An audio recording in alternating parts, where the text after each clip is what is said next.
Hey, what's up guys? So in a lot of the videos I may talk about the Redline 360C, and a lot of times in the comments I'll see people asking about, well, what about the other Escort aero detectors like the Max 360C or the original Max 360? Why don't you talk about them as much? Are they still any good? If I have one, should I keep running it? Should I upgrade? You know, if I'm looking to save some money, should I get the other versions? And so in this video I want to quickly talk about kind of the other Escort aero detectors besides just the Redline 360C.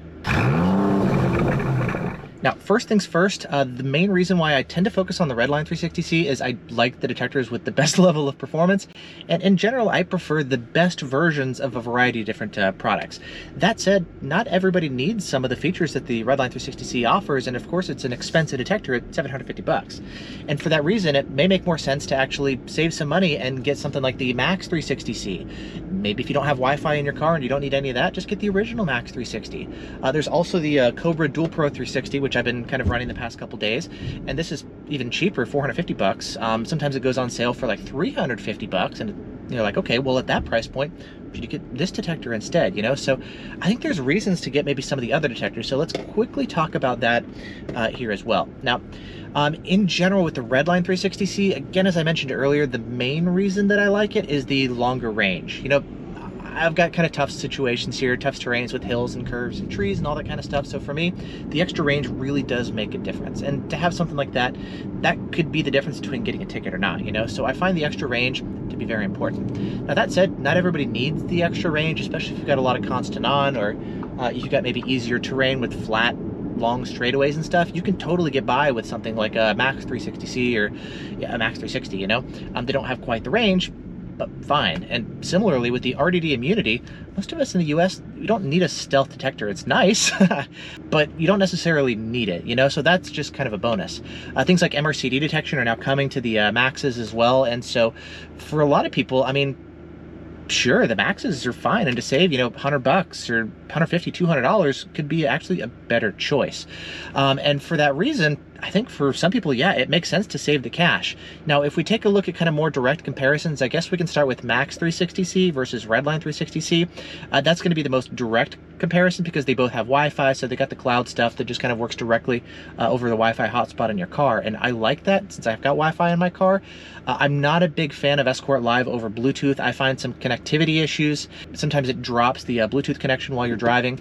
Not every time you restart your car, it's going to automatically reconnect, and so you have to go back in the app and reconnect. So I don't like Escort Live over Bluetooth as much. I definitely prefer the Wi-Fi experience.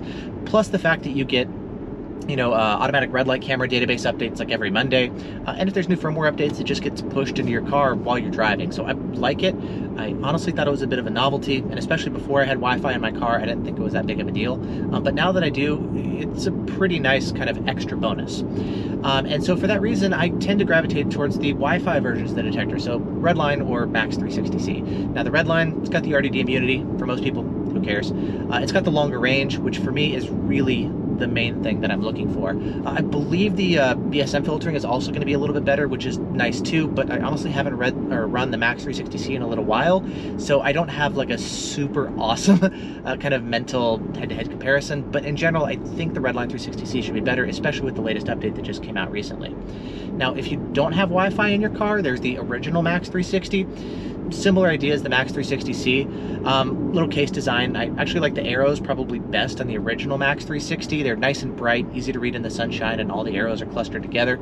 You can get into some of the nuances with like Ka-band segmentation and some of those kinds of things, but overall I think the Max 360, especially now that it's got the Easy Mag mount, a lot like the other detectors, I think it's a pretty nice option. It's $500. It sometimes goes on sale for $450. I don't think of it as much because I'm focused more on the Wi-Fi ones, but if you don't have Wi-Fi, I think that's generally going to be the way to go, and what a lot of times I would recommend. Now that said, I know a lot of people have been looking at the Cobra version of the Max 360. Again, different case design, but same platform under the hood. Some people have been reporting better blind spot filtering, surprisingly, with the Cobra than the Escort versions. And also, in some of the tests, we've actually been seeing a little bit longer range out of the Cobra DualPro 360 than the Escort Max 360 variants, which has been kind of surprising. Additionally, the detector retails for $450. Sometimes I've seen it down to $350. That's pretty common. For Prime Day, it would drop down to $300, which is where I picked it up at. I'm not a huge fan of the detector at $450 I mean, for 50 bucks more, you can get an R7, but I mean, pros and cons, the auto lockouts, the Bluetooth, I think the BSM filter is probably a little bit better on the Cobra than the R7. Potentially, I'll need to rerun the R7 to be sure. But I mean, I think there are some advantages to the Cobra there because it's an Escort detector. There's no other real Cobras that I've ever tested that I really liked, but the Cobra, because it's kind of, well, it's a repackaged Escort, it actually seems to be pretty decent. Now, one big concern, and I probably should have mentioned this earlier, the Max series detectors, so the Max 360C, original Max 360, and the Cobra DualPro 360, they all share the same platform. We're seeing a recurring issue with those detectors sometimes like going to sleep, essentially. They sort of lock up and they're no longer properly detecting radar.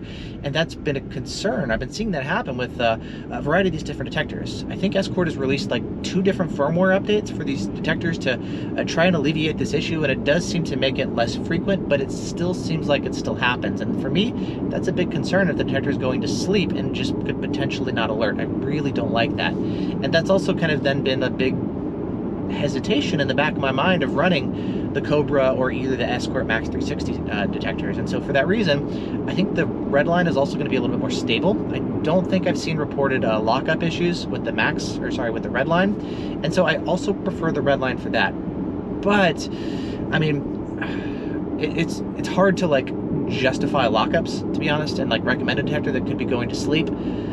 But if you acknowledge that it's kind of a rare thing and it doesn't seem to be happening often, but it does still happen, and you're okay with that, the Max series detectors, or the Cobra variant too, could be a way to save some cash. And then if we kind of like come back to why I then don't talk about those detectors as much, the lockups, one, are a big thing underlying. 2, I definitely want the detectors with longer range, which then would just be the Redline. It's not so much the RDD immunity, it's just I like the best versions of stuff. I like the longest range, that kind of stuff, so that's where I would naturally gravitate to. But not everybody, of course, would need those extra features or the extra performance and all that kind of stuff. And so going for a less expensive detector, again, keeping in mind the lockup stuff, as long as that's not an issue, that could be a way to save some cash. I hope that Escort really kind of nails down the lockup stuff, so eventually it would no longer be an issue at all. But that's kind of my thoughts right now on Redline 360C versus Max 360C or Max 360 or Cobra DualPro 360. So just wanted to do a quick video kind of while I'm driving. It's easy to do the stuff on the fly, no crazy fancy editing needed, just kind of chat, share some ideas and stuff, and yeah, so that's it for now. But what about you guys? What are your thoughts on kind of the comparisons to the different detectors? Which ones do you like best? Which ones do you find to be the best buy? And which ones would you run, or do you run? Or I know a lot of you guys are running maybe other brands of detectors too. Totally cool. Lots of choices out there. But anyway, I'm curious on your thoughts on all this as well. So yeah, thanks so much for watching. Hope you're all doing well, and I'll see you in the next video.